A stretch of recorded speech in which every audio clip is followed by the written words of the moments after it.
شهر رمضان الذي أنزل فيه القرآن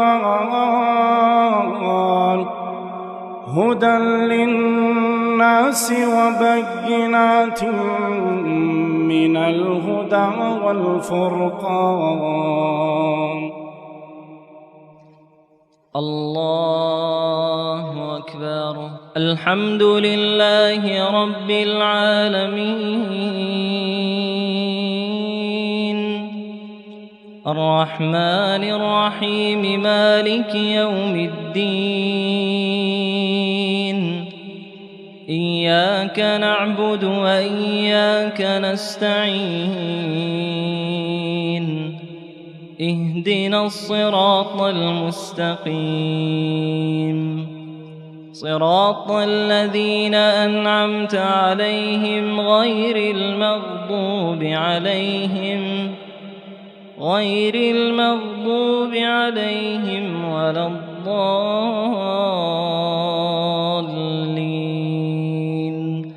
آمين. ويستعجلونك بالعذاب ولولا أجل مسمى لجاءهم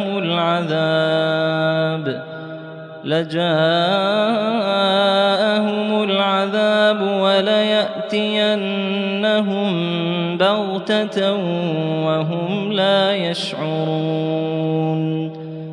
يستعجلونك بالعذاب وإن جهنم لمحيطة بالكافرين.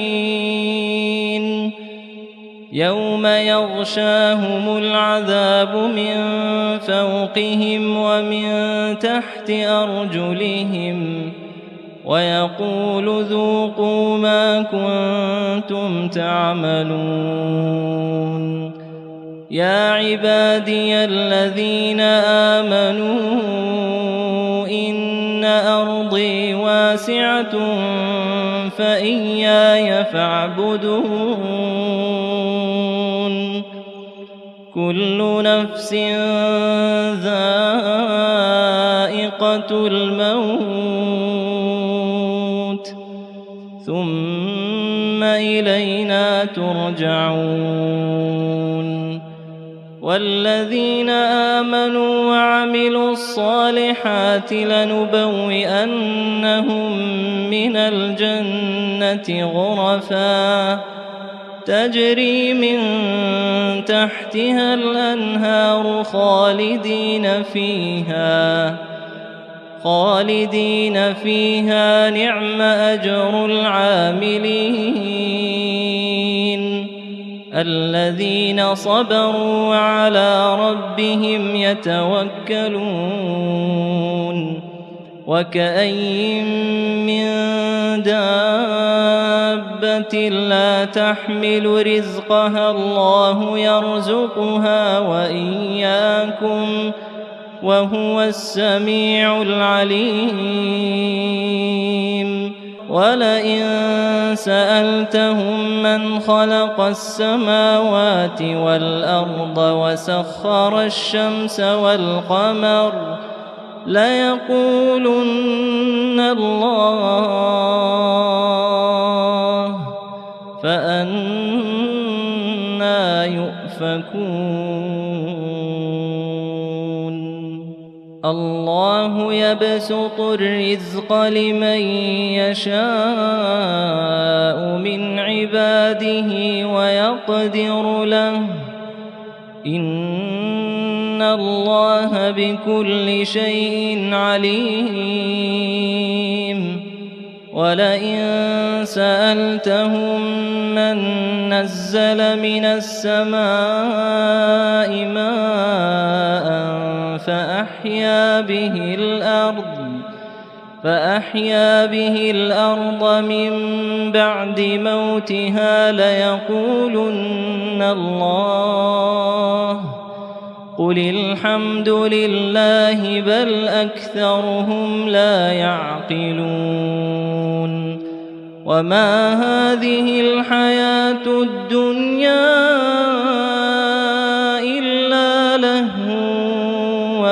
ولعب وإن الدار الآخرة لهي الحيوان لو كانوا يعلمون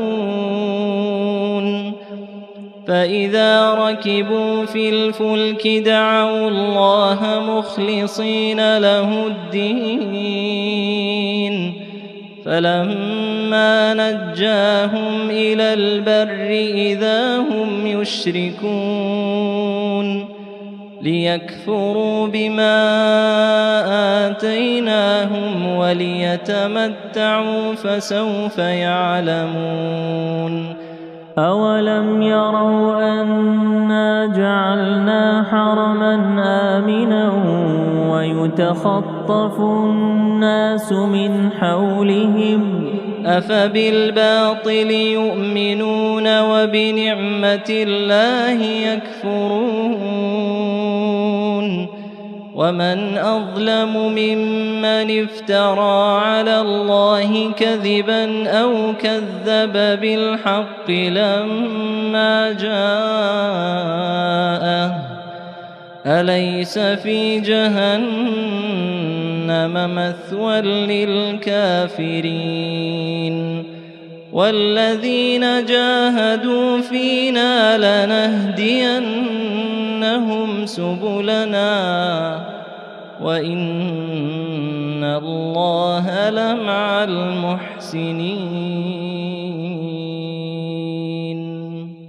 شهر رمضان الذي أنزل فيه القرآن هدى للناس وبينات من الهدى والفرقان